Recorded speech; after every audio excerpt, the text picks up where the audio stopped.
ሰበር ዜናም በደብረ ጽዮን የሚመራው የህወሓት ቡድን ማምሻውን መግለጫ ሰጥቷል። በመግለጫውም ትግራይ ላይ ሽብር እንደታወጀ፣ ግጭት እንደተጀመረ የሚነዛው ሐሰተኛ ነው። ትግራይ ሰላም ነች። የተደረገው በፕሪቶሪያ ስምምነት መሰረት የትግራይ ጉዳይ በአግባቡ ያልያዘውን የጊዜው መስተዳደር ጽህፈት ቤቶች ለህዝብ አገልግሎቶች እንዲሰጡ በማድረግ ሰላምና መረጋጋትን ለትግራይ ማምጣት ነው። ጊዜው መስተዳደሩ 50 ሲደመር አንድ የተወከለውን ህወሓት ፍላጎት ተግባራዊ እንዲሆን አልሰራም።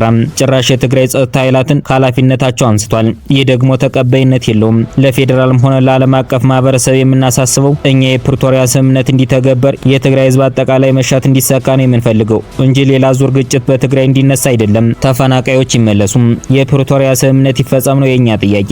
ይህ ደግሞ የትግራይ ህዝብም ጥያቄ ነው። ከኤርትራ ጋር ግንኙነት እንዳደረገን የሚነዛው ወሬ ሐሰተኛ ነው። እርግጥ ለትግራይ ሰላም ሲባል ከአማራ፣ ከሱዳን፣ ከአፋር፣ ከኤርትራ ጋር በሰላም ተቀራርበን ችግራችን ብንፈታ ምንም ችግር የለውም። አንዳንዶች እንደሚሉት ድጋፍ ለማግኘት የተገናኘነው የውጭ አካላት ግን የለንም።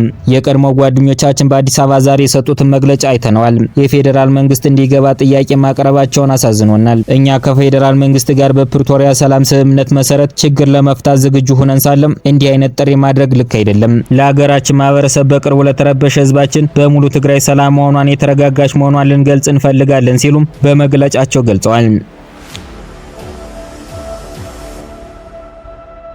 በትግራይ ጉዳይ ዜማ መግለጫ ወጣም። ፌዴራል መንግስቱ በትግራይ ክልል የሚታየውን ውጥረት በአስቸኳይ ሊያቆም ይገባል።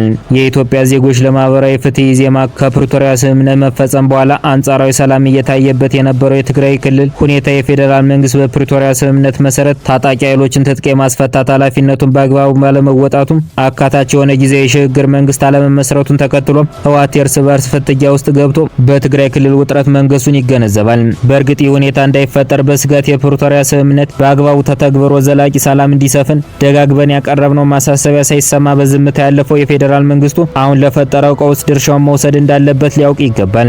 ኢዜማ በፓርቲ ውስጥ ጉዳይ ላይ የትኛውም ማስተያየት የመስጠት ፍላጎት የለውም። ሆኖም በህወሓት ውስጥ የተፈጠረውን የውስጥ ስልጣን ሽኩቻ ተከትሎ በክልሉ ያሉ ታጣቂ ኃይሎችን እየሄዱበት ያለው ሂደት ግጭት ቀስቃሽ ህገወጥ እንቅስቃሴ ግን በጠቅላላው እንደ ሀገር በተለይም ደግሞ በትግራይ ክልል ውስጥ የሚገኙ ንጹሃን ዜጎች ላይ የሚያመጣው ምጣኔ ሀብታዊ፣ ማህበራዊ ብሎም የሰላምና የደህንነት አስከፊ አደጋ በቅጡ እንረዳለን፣ ያሳስበናልም ብለዋል። ፈረንሳይ ዜጎቿን ከትግራይ ክልል እንዲወጡ አሳሰበች። የሀገሪቱ የውጭ ጉዳይ ሚኒስቴር በወጣው መግለጫ በኢትዮጵያ ትግራይ ክልል ያለው አለመረጋጋት እየተባባሰ በመሆኑ ፈረንሳውያን ወደ ትግራይ ከመጓዝ እንዲቆጠቡ እንዲሁም አስቀድሞ የገቡ ካሉ በአስቸኳይ እንዲወጡ አሳስቧል። በትግራይ ክልል በህወሓት የእርስ በርስ ክፍፍል ምክንያት አለመረጋጋት የተከሰተ ሲሆን በነ ደብረ ጽዮን ገብረ ሚካኤል የሚመራው የህወሓት ክንፍ በጊዜው አስተዳደሩ ፕሬዝዳንት ጌታቸው ረዳ የሚመራውን ክንፍ ላይ መፈንቅለ መንግስት እየፈጸመ ይገኛል ተብሏል።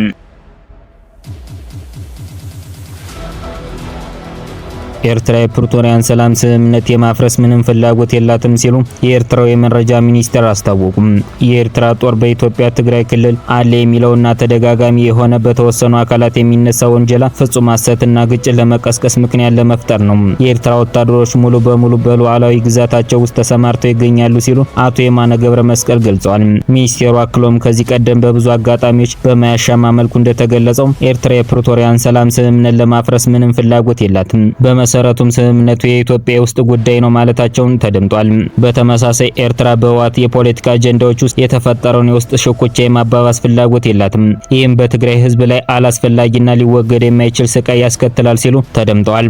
በቀይ ባህር ዙሪያ የተለያዩ የኢትዮጵያ ፖለቲካ ኃይሎች ሌት ተቀን የሚያወጣቸውን የማያቋርጥ ግጭት ቀስቃሽ መግለጫዎች ላላስፈላጊ ውጥረት አባባሽ ምክንያት ሆነው ቀጥለዋል ያሉ ሲሆን ይህ ያለምንም ማወላወል በጠንካራ ሁኔታ መወገዝ አለበት ሲሉም የኤርትራው የመረጃ ሚኒስትር አቶ የማነ ገብረ መስቀል በማህበራዊ ትስስር ገጻቸው ባሰፈሩት መልእክት አስታውቀዋል።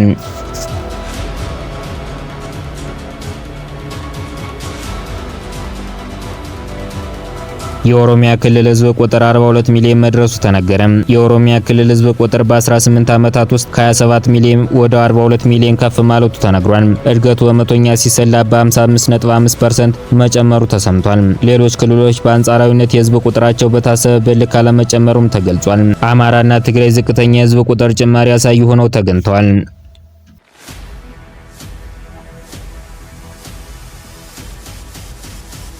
ትራምፕ ከሰሜን ኮሪያ መሪ ጋር ጥሩ ግንኙነት አለኝ አሉ።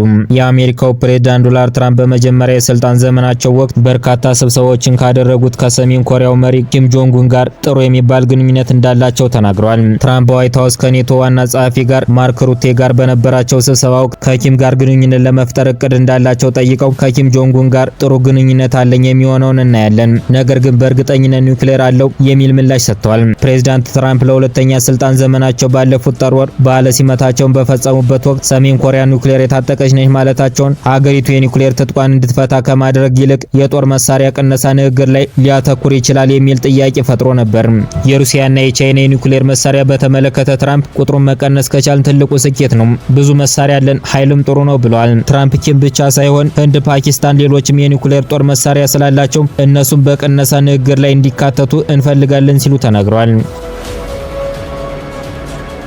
ፑቲን ለአሜሪካ የተኩስ አቁም ሀሳብ ምላሽ ሰጡ።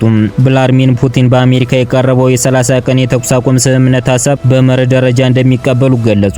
ፑቲን ለጋዜጠኞች በሰጡት መግለጫ ዘላቂ የሰላም ማምጣትና የዚህ ቀውስ መንስኤዎችን ማስወገድ አለብን ሲሉ ተናግረዋል። ጸብን ለማቆም በአሜሪካ በቀረበው ሀሳብ እንስማማለን፣ ሀሳቡም ትክክል ነው፣ እንደግፈዋለን ሲሉም በመግለጫቸው ተናግረዋል።